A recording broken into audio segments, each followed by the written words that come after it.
Hi everybody, welcome back to my channel. I'm Raymond Chen Liang, and yeah, welcome to another episode of My Amazing Story, where we will invite different people to share with us God's amazing story in their life. Alright, so basically it's to invite them to share with us their testimony. Alright, so today I have a very special guest with me. So yeah, without further ado, let's welcome her out. So let's welcome Aunty Cecilia.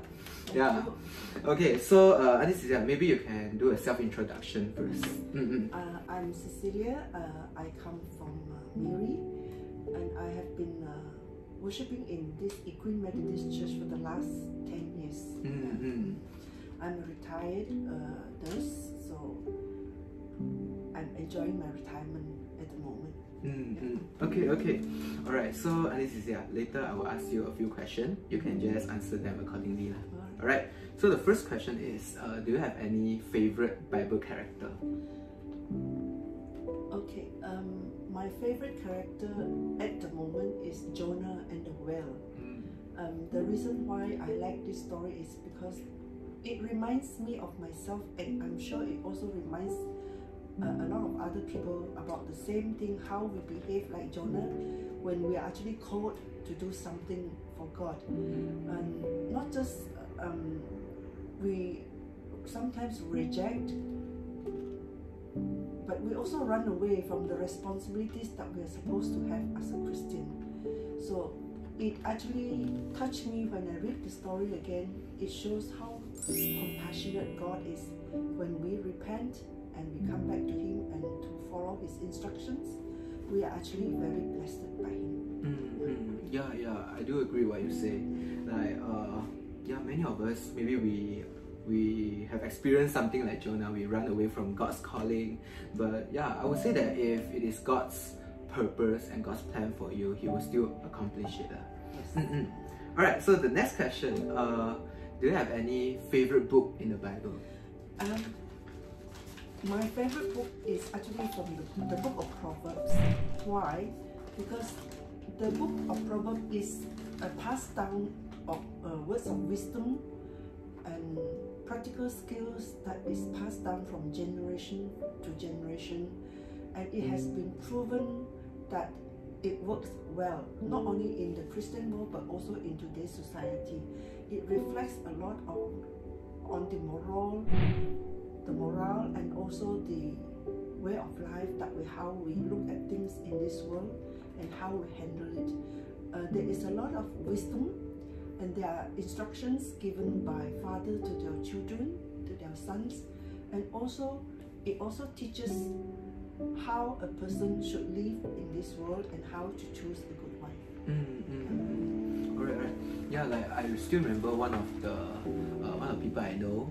She told me that actually, if you want to gain wisdom, you can go and read the book of Proverbs, because indeed there are a lot of different proverbs inside. Yeah. Okay, so the last question. Maybe you can share with us, is there any favorite worship song or favorite hymn that you like? The one that I like the most at the moment is this song. It's called Tell It to Jesus. Because when you tell it to Jesus, something will definitely happen, and He will actually help you to go through whatever you tell Him, whether it is your worries or whether it is your health issue. He somehow will let you feel the peace that He has for you and the love that He can generate to you. Yeah, personally I have experienced that. Yes. Like Jesus also asks us, those who are weary and heavy laden can come unto Him and He will give us rest. Yeah, so tell every problem of the things that you face in your life, can bring all to Jesus. He will definitely care for us. Okay, so right now let's move on to the third section. So Aunty Cecilia, maybe I'll invite you to share your own testimony. Okay.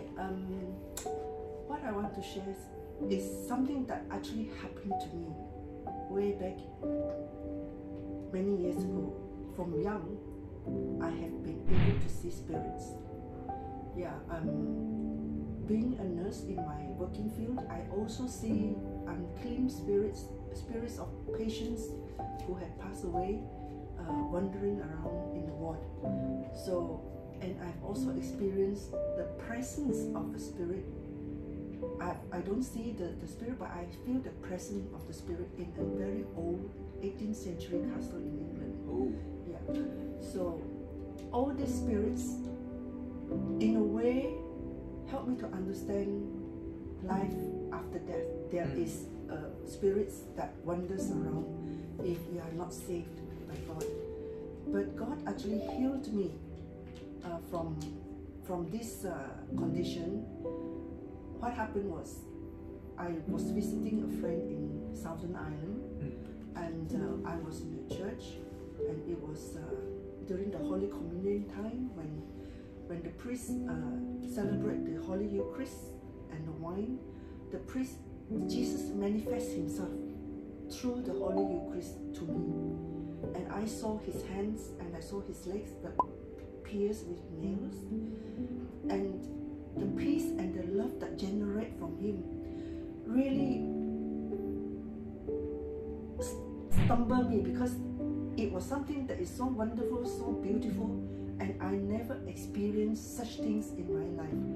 And that is his way of healing me from able to see spirits in my life. And since then, that happened in 1981. And after that, I stopped seeing any spirits. Oh wow. Yeah. Wow, that's amazing. Yeah, that's my story. Yeah, so basically, before this, I think your family is not a Christian family, right? No. I was the first one to become a Christian in my family.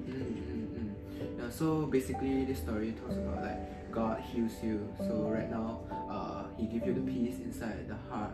Right? Maybe you can also tell our audience like what are you serving in the church right now, and then how God changes your life.